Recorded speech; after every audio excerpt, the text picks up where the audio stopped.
बिस्मिल्लाहिर रहमानिर रहीम। अल्हम्दुलिल्लाहि रब्बिल आलमीन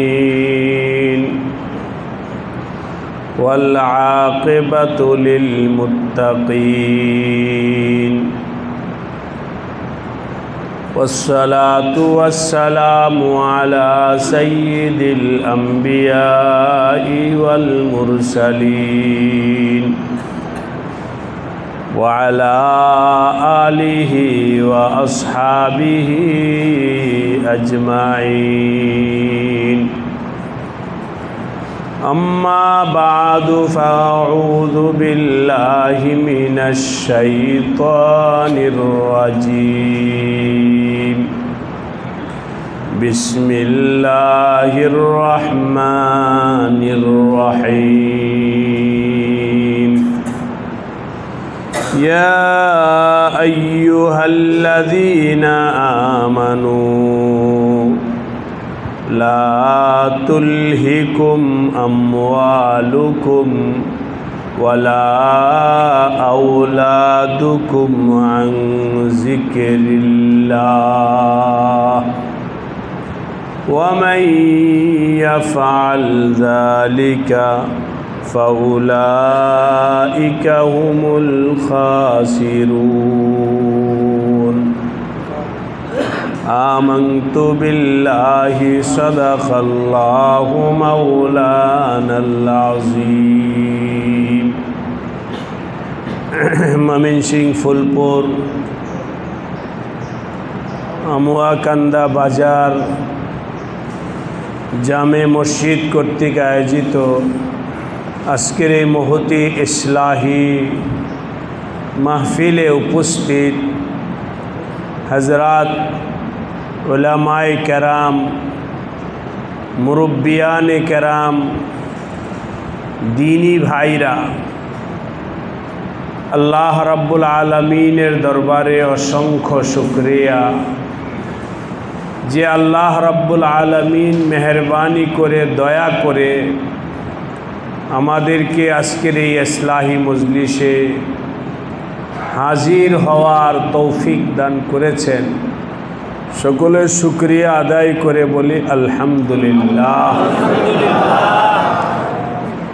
আমি আপনাদের সামনে পবিত্র কোরআনে কারীমের সূরাতুল মুনাফিকুনের 9 নম্বর আয়াত তেলাওয়াত করেছি। এই আয়াত থেকে কিছু কথা বলা হবে। আল্লাহ পাক আমাদেরকে এই আলোচনা থেকে কিছু শিখার, বোঝার, আমল করার তৌফিক দান করেন। ভাই ও দোস্ত, আমার আল্লাহ চান, আল্লাহ মোহাব্বত করেন যে ইমানদার, ইমানওয়ালা মুমিন মুসলমান যেন সব সময় আল্লাহর জিকির করে, আল্লাহর কথা স্মরণ করে। কখনোই ইমানওয়ালা যেন আল্লাহকে ভুলে না যায়, সব সময় যেন আল্লাহকে স্মরণে রাখে। এটা আমার আল্লাহ চান, আল্লাহ পাক মহব্বত করেন। সুতরাং আমরা এখানে যারা আছি সবাই নিয়ত করি যে আমার আল্লাহ যেহেতু চান যে আমরা আল্লাহকে যেন ভুলে না যাই, তো সবাই চেষ্টা করব সব সময় আল্লাহকে স্মরণ করার জন্য। রাজি আছি? সব সময় আল্লাহকে স্মরণ করো, চলতে ফিরতে। الذين يذكرون الله قياما وقعودا وعلى جنوبهم ويتفكرون في خلق السماوات والأرض ربنا ما خلقت হাযা বাতিলান সুবহানাকা ফাকিনা আযাবান নার। সব সময় আল্লাহকে স্মরণ করো, উঠতে বসতে চলতে ফিরতে হাটে ঘাটে বাজারে বাড়িতে সব সময় আল্লাহকে ডাকো। আল্লাহকে কখনোই ভুলে যাইও না। আল্লাহকে যখন ভুইলা যাইবা তখনই তুমি বিপদের মধ্যে পড়বা। এই জন্যে কখনোই আল্লাহকে ভুইল না, সব সময় আল্লাহকে স্মরণ করো। হাদিসে আসছে নবী আলাইহিস সালাম সম্পর্কে উম্মুল মুমিনিন হযরত আয়েশা রাদিয়াল্লাহু তাআলা আনহা বলতেন, ইয়াজকুরুল্লাহ আলা কুল্লি আহয়ানিহি। নবীজি সব সময় আল্লাহকে স্মরণ করতেন, বিপদে আপদে সব সময়, পেরেশানিতে অস্থিরতায় সব সময় আল্লাহকে স্মরণ করতেন। নবীজি কখনোই আল্লাহকে ভুইলা যান নাই। তাই আজকে এই মজলিসে আমি আপনাদের সবার কাছে অনুরোধ করব, ভাই ও দোস্ত, দিলের মধ্যে বসাও যে আমিও চেষ্টা করব সব সময় আমার আল্লাহকে স্মরণ করার জন্য। রাজি আছি? কিভাবে আল্লাহকে সব সময় স্মরণ করব এই সম্পর্কে আমি লম্বা আলোচনা করব না, তবে একটা কথা বলছি। শুইতে গেছে কোনো ব্যক্তি মুসলমান, ঘুমায়া পড়বে, আল্লাহ পাক এত বড় দয়ালু, শোয়ার সময় দোয়া পড়ে শুয়েছে। শোয়ার দোয়াটা কি? আল্লাহুম্মা বিসমিকা বি ইসমিকা, হে আল্লাহ তোমার নাম নিয়ে আমি শুইতেছি। এই তো আমার আল্লাহর নাম হয়ে গেল।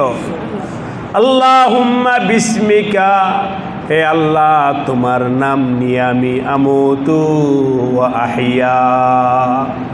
আমুতু এখানে আপাতত বলে নিলাম, হে আল্লাহ তোমার নাম নিয়ে আমি সাময়িক সময়ের জন্যে মৌতের জগতে চলে গেলাম। আমি তোমার নাম নিয়ে কিছুক্ষণ সময় জিন্দেগির চলার গতিটা বন্ধ করে দিলাম। শুয়ে গেছে, এখন আর কিচ্ছু হিস নাই, অনুভূতি নাই, কিছু নাই।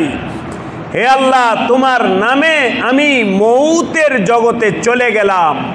আল্লাহুম্মা বিসমিকা আমুতু, এবং তোমার নামেই আমি আবার সেখান থেকে ফিরে আসব। এই দোয়া পড়ে শুয়ে যাও।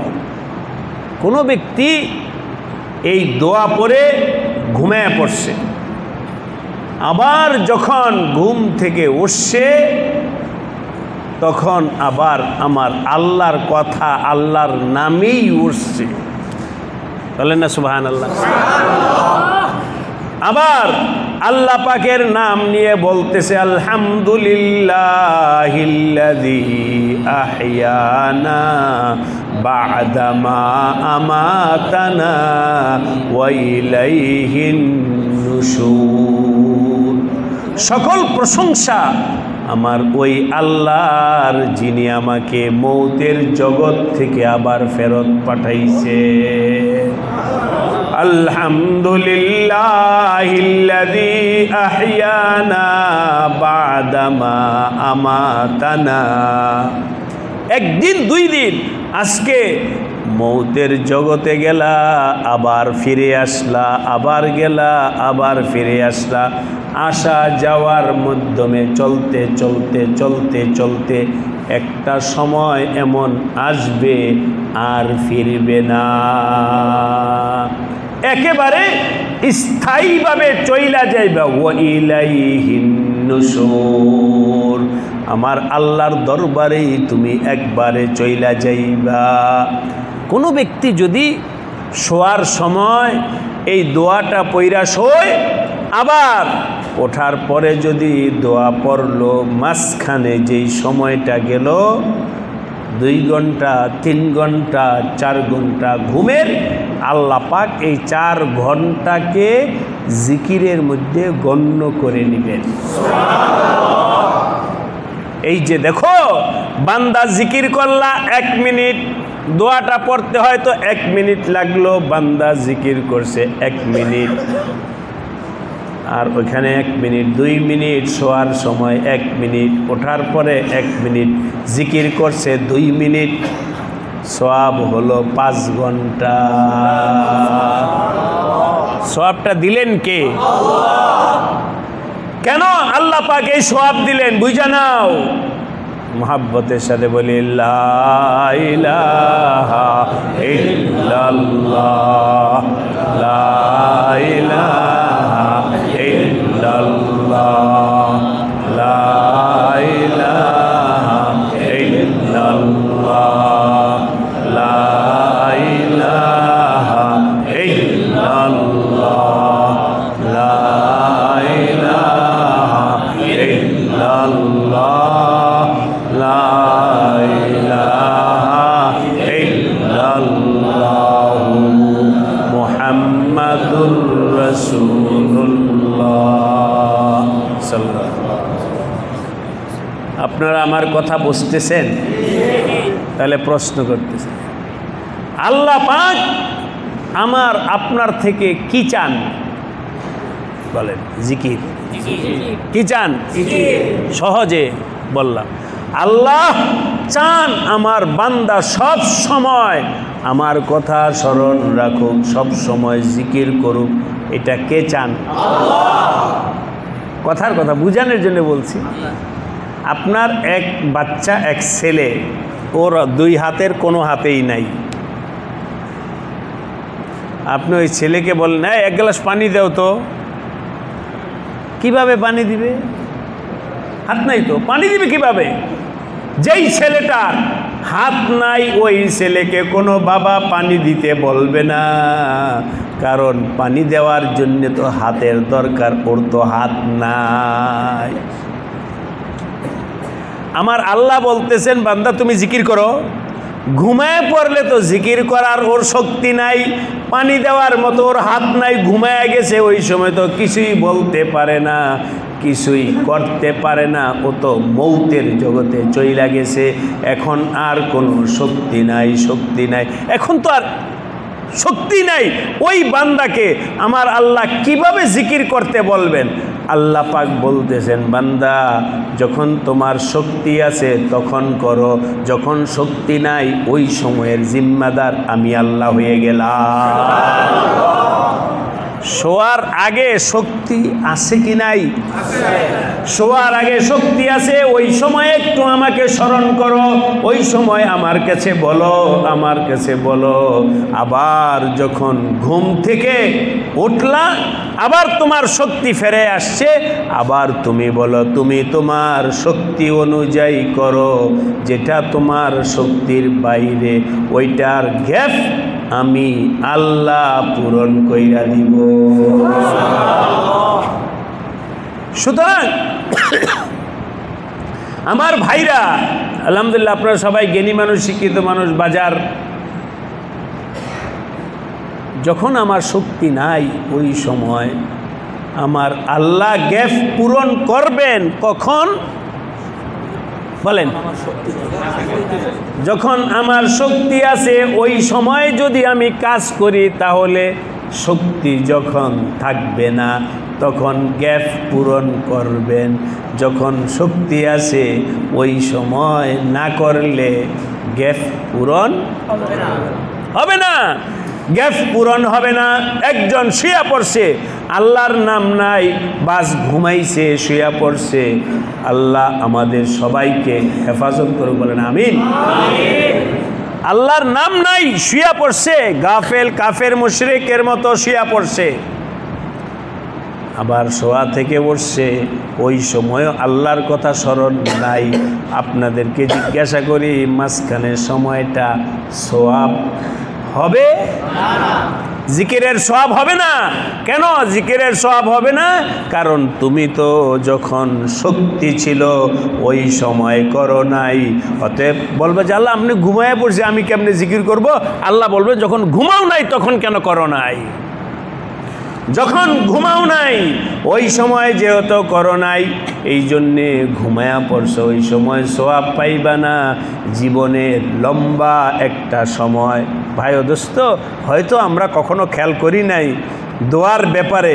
হিসাব লাগান তো, আজকে 5 ঘন্টা, অন্য সময় নাইলে নাই ধরলাম, আজকে 5 ঘন্টা 6 ঘন্টা তুমি ঘুমাইলা গাফেল অবস্থায়, আগামীকাল 6 ঘন্টা, এর পরের দিন 6 ঘন্টা, এভাবে জিন্দিগির লম্বা সময় আমার আল্লাহ থেকে গাফেল অবস্থায় কাটাইছো।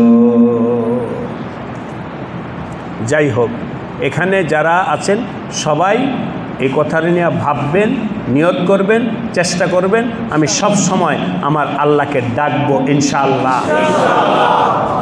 সবাই পাক্কা নিয়ত করতে পারি? হাত তুলে দেখান। আল্লাহ আমাদের সবাইকে কবুল করেন, বলেন আমিন। হাত নামা। এত সস্তা জিকির দোস্ত, কেউ ভুল কইরো না, ভুল কইরো না। জিকিরের আমল অনেক সহজ, অনেক সহজ।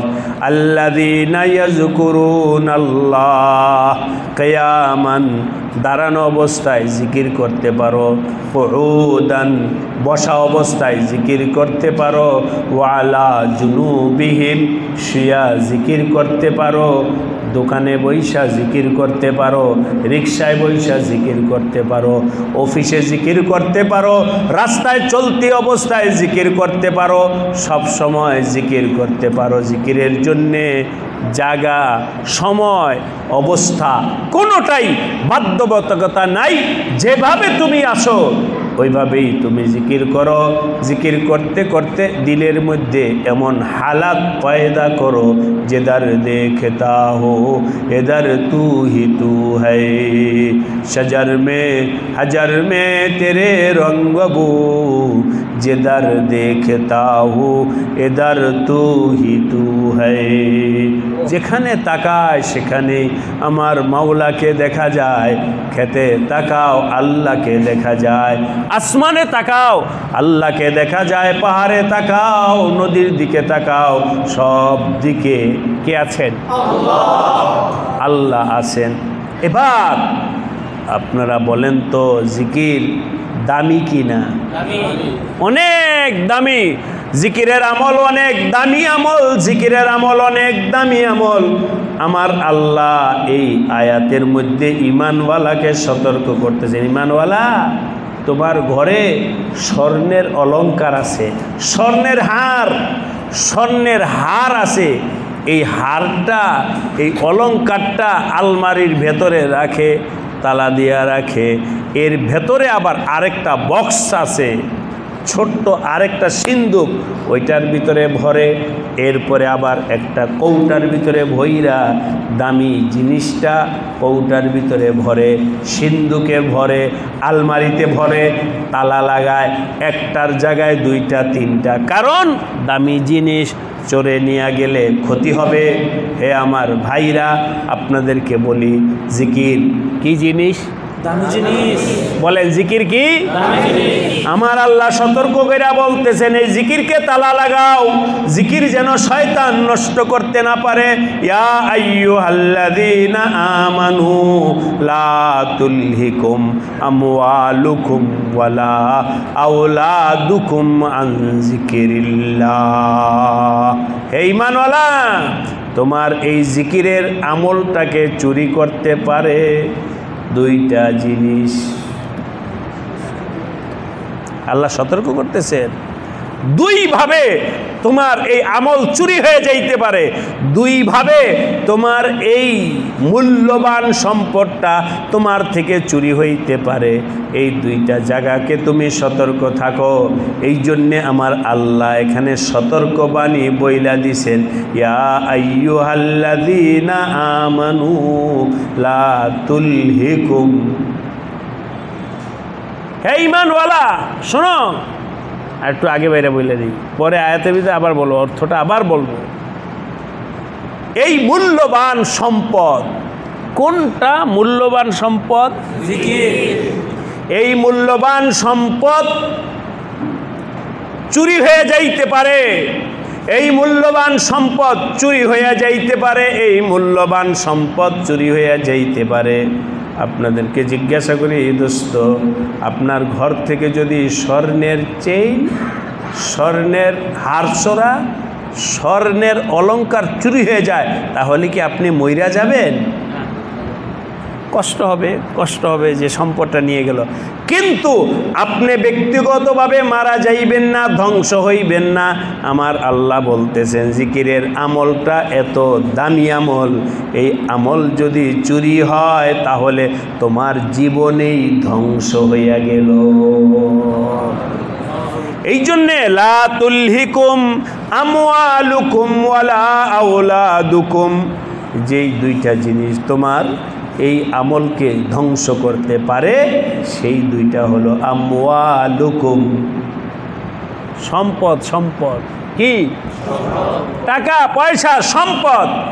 এই যে আপনাদের মসজিদ, মাশাআল্লাহ বিশাল বড় বাজারের ভিতরে মসজিদ, এই মসজিদে এই মুসল্লিরা, এই মহল্লার বাজারে মুসল্লি সবাই কি নামাজে আসে? কেন আসে না? নামাজ পড়তে গেলে বেচা কেনার সময় এই জন্যে নামাজে আসে না, বেচা কেনার ক্ষতি হবে। এবার আপনাদেরকে জিজ্ঞাসা করি, নামাজের আমলটা যে নষ্ট হইল কি কারণে? বলেন কি কারণে? সম্পদের মহাব্বত। সম্পদের মহাব্বতের কারণে ব্যবসা বাণিজ্য করতে হবে, টাকা কামাইতে হবে, টাকা উপার্জন, টাকা কামানোর জন্যে নামাজ খতম। নামাজ শেষ হয়ে গেলে আর জিকির কি আছে? জিকিরও শেষ, নামাজ শেষ, জিকির শেষ। এই নামাজ জিকির থেকে বিরত রাখলো আমওয়ালুকুম, তোমাদের সম্পদ এক। আরেকটা হলো ও আওলাদুকুম, তোমাদের সন্তান। সন্তান এবং সম্পদ, টাকা পয়সা এবং সন্তান মানুষের আমলকে নষ্ট করতে পারে। এই কথাটা বলছেন কে? আল্লাহ। সন্দেহ আছে? আমি বৈশা চিন্তা করলাম, যখন মাথায় আসছে যেখানে কি বয়ান করব, তো হুজুরের রুমে বসছিলাম, ওই সময় মাথায় আসছে লা তুলহিকুম আমওয়ালুকুম ওয়ালা আওলাদুকুম। আমাদের বর্তমান এই বাজার বলেন, সব জায়গায় একটা হিসাব নেন, শতকরা সন্তান হয়তো 5% সন্তান মা বাবার ঈমান আমল, মা বাবার জন্যে সৌভাগ্য, মা বাবার জন্যে শতকরা 5% সন্তান মা বাবার জন্যে ফখরের বিষয় হয়, ইমানি ফখর, আমলি ফখর। এছাড়া 95% সন্তান মা বাবার পেরেশানির কারণ। ঠিক কিনা বলেন? একটা যোগ বিয়োগ করেন। মা বাবাকে পেরেশানির মধ্যে ফেলে রাখছে সন্তানরা। মা বাবার ঈমান আমলও নষ্ট করে দেয় অনেক সময়। মা বাবার ঈমান আমল নষ্ট করে দেয় 95%, বর্তমান জমানার 95% সন্তান মা বাবার ঈমান আমলকে নষ্ট করে দেয়, পেরেশানির মধ্যে ফেলে। মা বাবা অশান্তি, কোনো মা বাবা তো কোনো নয়, অনেক মা বাবা তো পেরেশানি বলে এই সন্তান হওয়া থেকে না হওয়াই ভালো ছিল। আছে কি নাই বলেন? আল্লাহ পাক আগেই সতর্ক করলেন, এই সন্তান তোমার ঈমান আমল নষ্ট করতে পারে, অতএব সন্তান সম্পর্কে সতর্ক হও, সন্তান সম্পর্কে সতর্ক হও, সন্তান সম্পর্কে সতর্ক হও। আমি লম্বা বলতে গেলাম না, শুধু একটু ইঙ্গিত দিয়ে যাইতেছি। হযরত মুসা আলাইহিস সালাম এবং হযরত খিজির আলাইহিস সালাম যখন সফরে রওনা হয়েছিলেন, ওই সময় হযরত খিজির আলাইহিস সালাম একটা ছোট্ট বাচ্চাকে থাপ্পড় দিয়া মাইরা ফেলছে, শুনছেন না? জিজ্ঞাসা করলেন, কেন হুজুর? লিমা কাতালতা নাফসান যাকিয়াতান বিগাইরি নাফস। বাচ্চাটা ছোট বাচ্চা, কেন আপনি মারলেন? হযরত খিজির আলাইহিস সালাম বললেন, এই বাচ্চার মা বাবা অনেক নেককার, বড় হয়ে এই সন্তানটা মা বাবার ঈমান আমল নষ্ট করতে পারে, এই জন্য আমি আল্লাহর হুকুমই করছি, ছোট্ট কালি ওরে দিলাম শেষ কইরা, যাতে করে ওর বাবা মার ঈমান আমলটা ঠিক থাকে। লিমা কাতালতা নাফসান যাকিয়াতান বিগাইরি নাফসিন, এই জন্য ভাই ও দোস্ত, সন্তান আমার আপনার তো সন্তান দরকার, এটাই আল্লাহ পাকের নিজাম। কিন্তু আল্লাহ পাকের কাছে বলো, রব্বি হাবলি মিনাস সালিহিন, রব্বানা হাবলানা মিন আজওয়াজিনা ওয়া যুররিয়াতিনা কুররাতা আয়ুন ওয়াজআলনা লিল মুত্তাকিনা ইমামা। কি বলছেন? রব্বানা হাবলানা, ওই আগেটাই বলছি রব্বি হাবলি, রব্বি হাবলি মিনাস সালিহিন যুররিয়াতান তাইয়্যিবা। নবীরা ভাই দোস্ত ভালো করে বোঝো, নবীরাও আল্লাহর কাছে সন্তান কামনা করছেন, কিন্তু আল্লাহর কাছে বলছেন আল্লাহ তুমি সন্তান দাও, এভাবে কোনো নবী দোয়া করেন নাই। নবী দোয়ার সময় বলছেন আল্লাহ এমন সন্তান দাও যেই সন্তান হবে সালিহিন, যে সন্তান হবে জান্নাতি, যে সন্তানের বদৌলতে আমিও জান্নাতি হইতে পারি, আল্লাহ এমন সন্তান তুমি দান করো। যেই সন্তান আমার দুনিয়াতে কোনো কাজে আসবে না, আখেরাতে কোনো কাজে আসবে না, নাজাতের কোনো কারণ হবে না, ওই সন্তান আমার দরকার। রব্বানা ওয়ালা ইয়া আইয়ুহাল্লাযীনা আমানু লা তুলহিকুম আমওয়ালুকুম ওয়ালা আওলাদুকুম আন যিকরিল্লাহ। আপনাদের কি কষ্ট হচ্ছে? ছোট্ট একটা ঘটনা মনে পড়ছে, এই জন্য বলবো কিনা ভাবতেছিলি, কিন্তু মোবাইল সময়।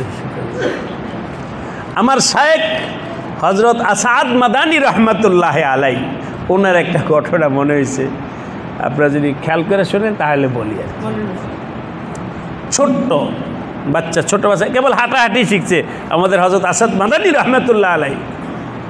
তো ছোট হলে একটু ঘরের বাহিরে যায়, তো ঘরের বাহিরে যখন গেছে, যাওয়ার পর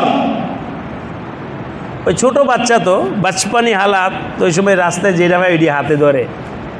তো রিক্সা চালকরা রিক্সা চালানোর সময় বিড়ি খায়া বিড়ি একটা অংশ ফালায় দেয় না, ফালায় দেয়। তো ওইটা ছোটো বাচ্চারা খেলতুলে এটা নিয়ে হাতে ডলছে, ওই বিড়ির এটা ডলার পরে হাতে ধরে। ঘরে যখন আসছে হজরতের আম্মা যান, কিরে গন্ধ কিসের, হাতটা টান্দা নিয়ে ধরছে, হাতে বিড়ির গন্ধ, বিড়ি পেল কোথায়?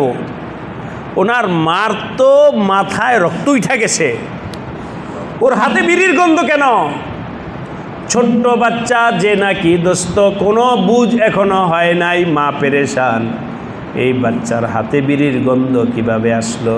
ওনার মা জলদি অজু কইরা মুসল্লায় বৈশা গেছেন, 2 রাকাত নামাজ পড়ছেন, নামাজ পড়া বাচ্চাকে কোলে নিয়ে আল্লাহর কাছে মুনাজাত করছেন, আল্লাহ এই সন্তান যদি তোমার ওলি না হয়, এই সন্তান আমার দরকার নাই, এখন এই দুনিয়া থেকে উঠাইয়া নিয়ে যাও,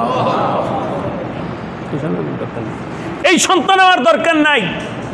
যদি এই সন্তান তার বাপ দাদা যেমন আল্লাহর ওলি ছিলেন, এই যদি নিজের বাপ দাদার মর্যাদা রক্ষা করতে না পারে, এই সন্তান আমার দরকার না। আল্লাহ পাক আমাদের সবার মনকে দুরুস্ত বানানোর তৌফিক দান করেন। রাজি? আল্লাহর কাছে বলবো আল্লাহ এমন সন্তান দাও যেই সন্তান আমার আখিরাতের নাজাতের কারণ হবে, এমন সন্তান দাও। ওই সন্তান আমার দরকার নাই যেই সন্তানের কারণে আমাকে জাহান্নামে যাওয়া লাগবে। এক আর প্রথমটা আবার বলতেছি, হে আল্লাহ এমন সম্পদ দিও না, এমন টাকাওয়ালা বানায়ও না, এমন গাড়িওয়ালা বানায়ও না, এমন বাড়িওয়ালা বানায়ও না, এমন দোকানওয়ালা বানায়ও না, এমন ব্যবসা বানায়ও না, এমন ব্যবসা তুমি আমাকে দিও না যেই ব্যবসার মহব্বত আমাকে নামাজ থেকে, রোজা থেকে, দিন থেকে, আল্লাহর জিকির থেকে আমাকে দূরে রাখে। এমন সম্পদ দরকার। কার কার আছে হাত উঠান। আছে দরকার? এমন সম্পদ দরকার নাই যেই সম্পদ আমাকে আল্লাহ থেকে দূরে সরায়। এমন সম্পদ দরকার নাই রাস্তার ফকির হয়ে থাকবো, তারপরও আমার আল্লাহর সাথে থাকবো। মোহাব্বতের সাথে বলো আল্লাহ আল্লাহ আল্লাহ আল্লাহ আল্লাহ আল্লাহ আল্লাহ আল্লাহ আল্লাহ আল্লাহ আল্লাহ আল্লাহ আল্লাহ আল্লাহ আল্লাহ আল্লাহ। সব সময় আল্লাহকে নিয়ে থাকো। দোকানপাট যদি আমার আল্লাহ ঠিক থাইকা যদি দোকানপাট থাকে অসুবিধা নাই। আমার আল্লাহ যদি আমার ব্যবসার কারণে যদি আল্লাহকেই হাতছাড়া হয়ে যায়, ওই ব্যবসার দরকার নাই, ওই সম্পদের দরকার নাই, ওই দোকানের দরকার নাই, ওই চাকরির দরকার নাই, ওই মর্যাদার দরকার নাই। পথে ফকির হইয়া ভিক্ষা করো, তারপরও কাকে সাথে রাখো?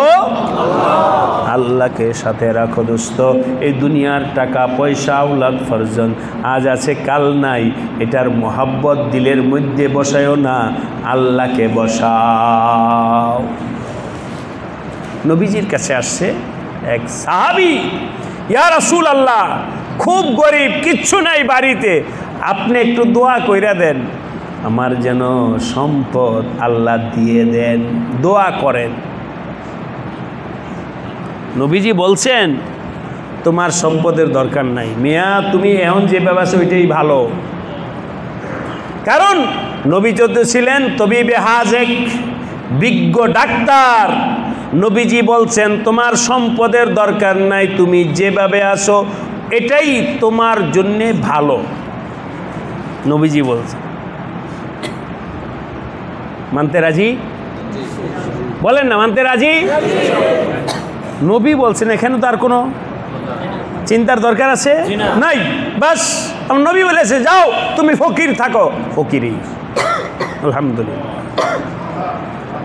কিন্তু সে বলে ইয়া রাসূলুল্লাহ, আমার যদি সম্পদ হয় তাহলে সাহায্য করব, দান সদকা করব, গরিবের খেদমত করব, হাসপাতাল করব, এই করব সেই করব, টাকা পয়সা হলে অনেক কাজ হয়ে যাবে, অনেক ইবাদত করতে পারবো, অনেক কিছু করতে পারবো। নবীজি চেহারা দেখেই বুঝছেন ওর টাকা হইলেই সমস্যা হবে। নবীজি বলছে বাবা তোমার দরকার নাই, দরকার নাই, দরকার নাই। বারবার বুঝাইতে বুঝাইতে বুঝাইতে বুঝাইতে কলবের মধ্যে দরজা আটকায় গেছে। নবীর কথাটা কোনোভাবেই বসতেছে না, মনে করতেছে হুজুর ওয়াজ করতেছে। এটাই যে তার জিন্দেগির সফলতা, এইটাই যে আলেম সাহেব। আমি শুনলাম আমাদের হযরত আব্দুল হক সাহেব দামাত বারাকাত মজুর প্রতি মাসে এখানে আইসা বয়ান করেন। দোস্ত, এটা আপনাদের কাছে কথার কথা বইলা যেতেছি। হুজুরের কথাগুলো আলেমদের আল্লাহওয়ালাদের কথাকে শুধু ওয়াজ মনে কইরা সুবহানাল্লাহ আলহামদুলিল্লাহ বইল না, এটাই তোমার জিন্দেগি, এটাই তোমার সফলতা, এই অনুযায়ী চলো। মনে কইরো না কিছু ওয়াজ শুনলাম, সুবহানাল্লাহ বললাম, আলহামদুলিল্লাহ বললাম, দোকানে গিয়া নিজের মতো চললাম, এটা হলে হবে না। আরে কথাগুলো দোকানেও নাও, মাকানেও নাও, বাড়িতে নাও, সব জায়গায় নাও। এটাই তোমার জীবন, এটাই তোমার রাহবর, এটাই তোমার সফলতা, এটাই তোমার জান্নাত। এগুলোকে ওয়াজ মনে হুজুরা তো বলবই, হুজুরা তো বলবেই, অবহেলা কইরো না। নবীজি বললেন তোমার টাকা পয়সা সম্পদের দরকার নাই, গরিব থাকো, কমপক্ষে ঈমানটা দুরুস্ত থাকবে। ওই সাহাবীকে বলছেন। বারবার পিরাপিরির পর নবী আলাইহিস সালাম এক পর্যায়ে বিরক্ত হয়ে করে, যা আল্লাহ আরে তুমি সম্পদ দিয়ে দাও। বাস সম্পদ বাড়া শুরু করলো। ওই সাহাবীর ওই ছিল বকরি পালতো। আল্লাহ পাক ওই নবীজি বলার পর থেকে বকরি বাড়তে শুরু করছে। এখন শহরে তো বিশাল বড় বকরির পাল নিয়ে থাকতে পারে না। আগে 5 ওয়াক্ত নামাজ মসজিদে নববীতে আইসা আদায় করত। পাল বড় হয়ে গেছে, একটু দূরে খামার বানাইছে, দূরে খামার বানাইছে, 5 ওয়াক্ত আসতে পারে না, 2-1 ওয়াক্ত আসে। আরও বড় হইছে, আরও দূরে নিয়ে গেছে, এখন ওয়াক্তিয়া নামাজে আসে না, শুধু জুমার নামাজে আসে, আরও বড় হইছে। চলতে চলতে বিশাল বড় খামারের মালিক হয়ে গেছে। নবী আলাইহিস সালাম বাইতুল মালের পক্ষ থেকে যাকাত উসুল করার জন্যে আমেলকে পাঠাইলেন, যাও হিসাব করে, তার হিসাব করে, বকরি হিসাব করে যাকাত নিয়ে আসো। হিসাব যখন করছে, অনেক সম্পদ হয়ে গেছে। মাঝখানে একটা কথা বলেন, কেউ আমাকে ভিডিও করবেন না, কথা শুনবেন, ছবি ভিডিও না, কথা এভাবে রেকর্ড করেন, আপনি আবার শুনবেন, বাড়িতে নিয়ে শোনাবেন, কিন্তু ছবি ওঠানো না। আচ্ছা, হিসাব করে দেখে, কথার কথা বলছি, হিসাব করে দেখে 100 বকরি যাকাতে হিসাব করছে। কথার কথা, এটা একটা ধারণা করে বললাম, মানে বুঝানোর জন্য। এতগুলো বকরি দিয়ে দিব?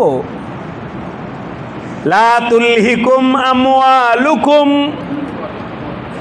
লা তুলহিকুম আমওয়ালুকুম, এই যে আমওয়াল ধরছে, তাকে আমওয়াল ধরছে, মসজিদে নববীতে ওয়াক্তিয়া নামাজ পড়তে আসতে পারে না, মসজিদে নববীতে দৈনিক 5 বার আসতে পারে না, মসজিদে নববীতে জুমাও আসতে পারে না। এখন দেখে এতগুলো বকরি যাকাত দিয়ে দিব। তো আমেলকে ভদ্রতার সাথে বলল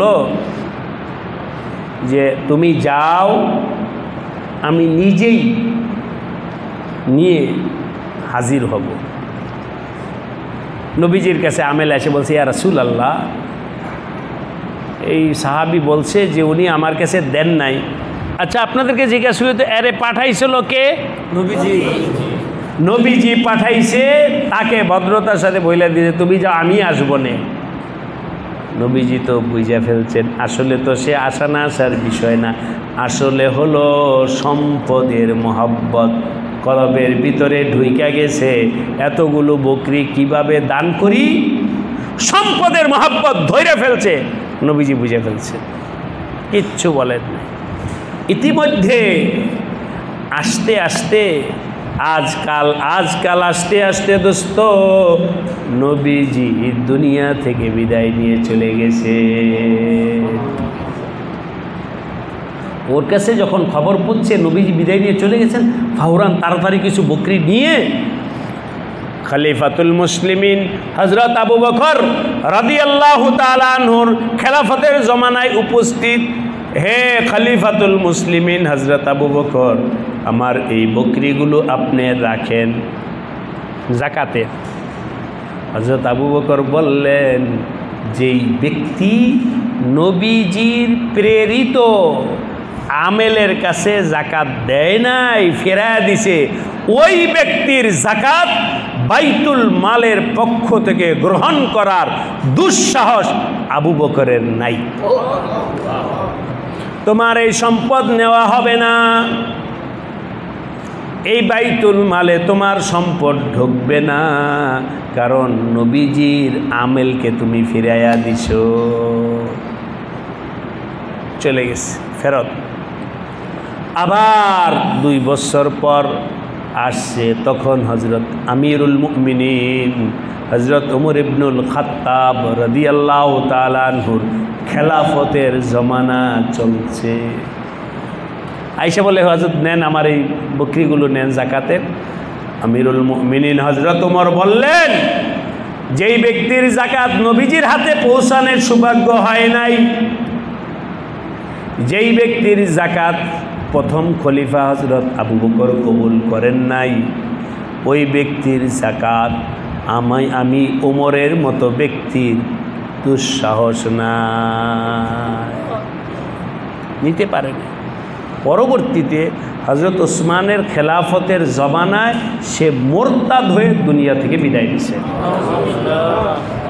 এবার ছোট্ট করে আপনাদেরকে একটা প্রশ্ন করি, এই ঈমান হারা হয়ে মোরতাদ হয়ে দোস্ত দুনিয়া থেকে বিদায় নিল কি কারণে? সম্পদ বলেন, সম্পদ কিসের কারণে? আমাদের কারণে। এই জন্যে আমার আল্লাহ সতর্ক কইরা দিছেন, ইয়া আইয়ুহাল্লাযীনা আমানু লা তুলহিকুম। এই যে দেখো তাকে সম্পদ ধ্বংস করেছে, হে ঈমানওয়ালা, তোমার ঈমান যেন সম্পদ এবং সন্তান যেন ধ্বংস করতে না পারে। একটু সতর্ক হও, সতর্ক হও, সতর্ক হও, সতর্ক হও। আল্লাহ পাক আমাদের সবাইকে সতর্ক হওয়ার তৌফিক দান করেন। সতর্ক হব, বলেন সতর্ক হব। কিভাবে সতর্ক হবেন বলতেছি। সতর্ক হওয়ার অর্থ এই নয় তালা মাইরা রাখা, না না। সতর্ক হওয়ার অর্থ হলো, আর বিস্তারিত আগে বাড়লাম না, আলোচনা শেষের দিকে যাচ্ছি দোস্ত। সতর্ক হওয়ার অর্থ হলো, জাকাত ফরজ হয়েছে, জাকাত দাও, দাও, নতুবা ওই সম্পদ বাইরে যাবে আর মনের মধ্যে মহব্বত, আরে দিতে থাকো, তাহলে মহব্বত কমবে, দিতে থাকো, মহব্বত কমবে। জাকাত হিসাব কইরা জাকাত দাও। কুরবানি আসছে, হিসাব কইরা কুরবানি দাও। ফকির আসছে, তোমার কাছে হাত পাচ্ছে, ওখান থেকে নিয়ে দাও, ফকিরকে দাও, আত্মীয় স্বজনকে দাও। মা বাবার খোঁজ খবর রাখো, মা বাবার খবর রাখো, ভাই বোনের খবর রাখো, দিতে থাকো, দিতে থাকো, দিতে থাকো। টাকা পয়সা তুমি দাও, সবাইকে দাও, জমা কইরো না, কুক্ষিগত কইরো না। জমা কইরা রাখলে সমস্যা কি হবে? আচ্ছা, একটা উদাহরণ দিই। আপনার বাড়িতে উঠান বলে না, আপনাদের কি বলে? উঠান বলে। উঠানে বৃষ্টির পানি, যে এখন বৃষ্টি হলো না, উঠানে বৃষ্টির পানি যদি কোনো জায়গায় জমা থাকে, ওই জায়গায় যদি আপনার কদম পা না পড়ে, ওখানে শ্যাওলা হবে কি না? হয়। পা না পড়লে যেমন শ্যাওলা হয় দোস্ত। টাকা পয়সার জাকাত দেয় না, দান সদকা দেয় না, ফকির মিসকিন অসহায়। এই যে আজকে মাগরিবের পরে কথার কথা একজনে বললে আমার একটু সাহায্য করেন, দেয়ই তো না, বরং বিরূপ মন্তব্য করে। এভাবে না দিতে না দিতে তোমার মালের উপরে শ্যাওলা পড়বে, মালের উপরে শ্যাওলা পড়বে। এই শ্যাওলা পড়ার সম্পদ তোমাকে ঈমান হারা বানাবে। এই জন্যে দোস্ত জাকাত দিতে হবে। মসজিদে দান করো, মাদ্রাসায় দান করো, গরিবকে দান করো, মা বাবার জন্যে খেদমত করো। মা অসুস্থ, চিকিৎসার জন্যে টাকা পয়সা খরচ কইরা ফেলো। তোমার এই সম্পদ টাকা পয়সা দিছেন কে? সুতরাং মার চিকিৎসা করো, হিসাব করো না কয় টাকা দিলাম মার চিকিৎসা করতে, বাবার চিকিৎসা করতে। তোমার যা আছে সবটা খরচ করে ফেলো। যিনি সব দিছেন তিনি আবারও দিতে পারেন। মা বাবার খেদমত, মা বাবার চিকিৎসার ব্যাপারে এই সমস্ত কোনো যোগ বিয়োগ হিসাব করো না। আনফিক ইয়া বেলাল ওয়ালা তাখশা মিন জিল আরশি ইকলালা। মসজিদের কাজ হইতেছে, টাকা দাও, 5 টাকা। 5 টাকা কেন? আল্লাহ পাক তোমাকে দেওয়ার ক্ষমতা দিছেন, আল্লাহ পাক তোমাকে দেওয়ার সমর্থন দিছেন। 5000 টাকা দেওয়ার, 5000 দাও। দেয় কত? যে দিতে পারে কত? 5000, দেয় হলো 5 টাকা। ঠিক বলছে হুজুর? কেন? ধরছে, ধরছে। আমার আল্লাহ বলছেন, লা তুলহিকুম আমওয়ালুকুম ওয়ালা আওলাদুকুম আন যিকরিল্লাহ ওয়া মান ইয়াফআল যালিকা ফাউলাইকা হুমুল খাসিরুন। যেই ব্যক্তিকে সম্পদ ধইরা ফেলবে আর যেই ব্যক্তিকে সন্তান ধইরা ফেলবে, ধ্বংস অনিবার্য, ধ্বংস অনিবার্য, ধ্বংস অনিবার্য। এই মসজিদে কেন আসতে পারো না? আল্লাহ আল্লাহদের সোহবতে কেন যাইতে পারো না? শাইখের কাছে কেন যাইতে পারো না? চাকরির জন্যে, ব্যবসার জন্যে। ওই চাকরি তোমার ধ্বংসের কারণ, ওই চাকরি তোমার ধ্বংসের কারণ, ওই সম্পদ তোমার ধ্বংসের কারণ। এগুলো যেন তোমাকে ধরতে না পারে, নিজেকে চালানেওয়ালা, চালনেওয়ালা বানাও। আল্লাহর রাস্তায় যাও, আল্লাহওয়ালাদের সোহবতে যাও। দোকান পাট এসব কিচ্ছু না, আসল রিজিকের মালিক লা তুলহিকুম আমওয়ালুকুম। আমার আল্লাহ পরিপূর্ণভাবে সতর্ক করেছেন। আল্লাহ রব্বুল আলামিন আমাদের সবাইকে সতর্ক হওয়ার তৌফিক দান করেন। সব সময় কাকে ডাকবো? এক আমল। দ্বিতীয় হলো আল্লাহর কাছে কাঁদো আর বলো, আল্লাহ এমন সম্পদ দিও না যেই সম্পদ আমার ধ্বংসের কারণ হয় এমন সম্পদ দিও না। 2, আল্লাহ এমন সন্তান দিও না যেই সন্তান আমার ধ্বংসের জাহান্নামে যাওয়ার কারণ হয়। এমন সন্তানের দরকার নাই, এমন সম্পদের দরকার নাই। আল্লাহ পাক আমাদের সবাইকে নিজের দিল নরম করার তৌফিক দান করেন, কিছু শিক্ষা নেওয়ার তৌফিক দান করেন, আমল করার তৌফিক দান করেন। রাজি? চেষ্টা করব এটা নিজে নিজে অনুশীলন করবেন। দেখি তো টাকার মহব্বত আমাকে ধরছে কিনা। নিজে হাসিবু কাবলা আন তুহাসাবু, নিজে নিজের হিসাব লাগাও, নিজেই বুঝো সম্পদ আমাকে ধরছে কিনা, সম্পদ আমাকে ধরছে। গতকাল এভাবেই বলছি আপনাদের, এই যে হুজুরদারের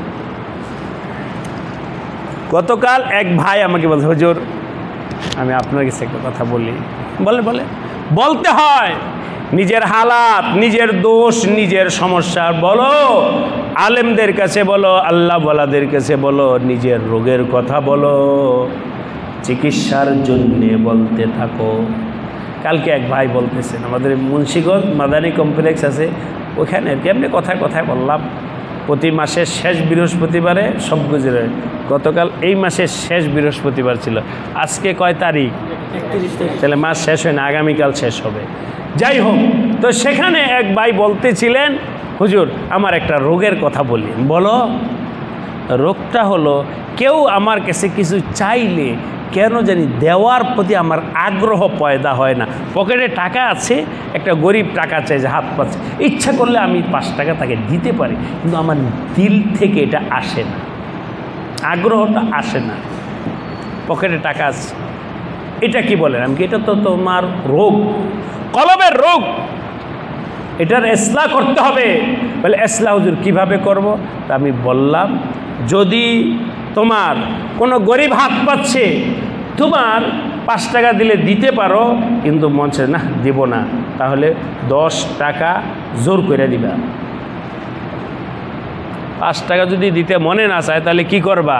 10 টাকা জোর করে 10 টাকা দিবা, ডাবল দিবা, দিবাই, মন না চাইলেও দিবা।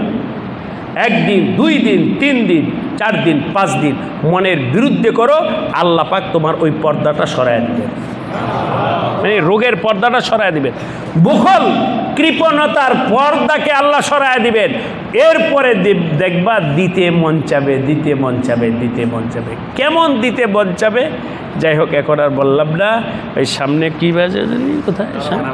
ওই ধারা বাজার, এশার নামাজের পরে ওইখানে আবার বয়ানে বসে, ওই বাকিরা ওইখানে গিয়ে বলবো না, ধারা বাজার ওইখানে এসার পরে বলবো কেমন দিবা। হাদিসটা একটা লম্বা হাদিস আছে, ওইটা বিস্তারিত ওখানে বলবো, এখানে বলছে এমন দেওয়া দিবা যেমন হজরত আব্দুর রহমান ইবনে আউফ রাদিয়াল্লাহু তাআলা আনহু এবং হজরত সাদ ইবনে রবি রাদিয়াল্লাহু তাআলা আনহু, দুইজনের মধ্যে নবীজি আনসার মুহাজিরের মধ্যে নবীজি ভাই বানায়া দিছেন। গিয়া হজরত সাদ ইবনে রবি বলতেছেন, ভাই আব্দুর রহমান শোনো, আসো, আমার মালের হিসাব করে অর্ধেক তোমারে দিয়ে দিয়ে আর অর্ধেক আমার থাকুক। সুবহানাল্লাহ। শুধু তাই না, আমার ঘরে 2 স্ত্রী আছে, এক স্ত্রীকে তালাক দিয়ে দেই, ওই স্ত্রীকে ইদ্যত শেষ হইলে তুমি বিবাহ কইরা নিও। এমন দেওয়া দিবে নিজের সম্পদ বন্টন কইরা দিতে রাজি হইয়া যাবে। পর্দা উঠাও, কৃপণতার পর্দা উঠাও। আল বাখিলু কারিবুম মিনান নার বাঈদুম মিনাল জান্নাতি। কৃপণ, বুখল, কলবের রোগ, যেই ব্যক্তির মধ্যে এই রোগ থাকবে সে জাহান্নামের কাছে থাকবে, জান্নাত থেকে দূরে থাকবে, আল্লাহ থেকে দূরে থাকবে, জাহান্নামের কাছে থাকবে। আস-সাখিয়্যু কারীবুম মিনাল্লাহি কারীবুম মিনাল জান্নাতি বাঈদুম মিনান নার আও কামা ক্বালা আলাইহিস সালাতু ওয়াস সালাম। যে ব্যক্তি সখী হবে, দানশীল হবে, অর্থাৎ আল্লাহ পাক যা সমর্থ তাই দান করতে পারে, মাঝখানে পর্দা নাই, ওই ব্যক্তি আল্লাহর নিকটতম বান্দা হিসেবে গণ্য হয়ে যাবে। কারিবুম মিনাল্লাহ, আল্লাহর করিব হবে, জান্নাতের করিব হবে, জাহান্নাম থেকে দূর হবে। সুতরাং নিজের কলব থেকে কৃপণতার পর্দাকে সরাও, পর্দাকে সরাও।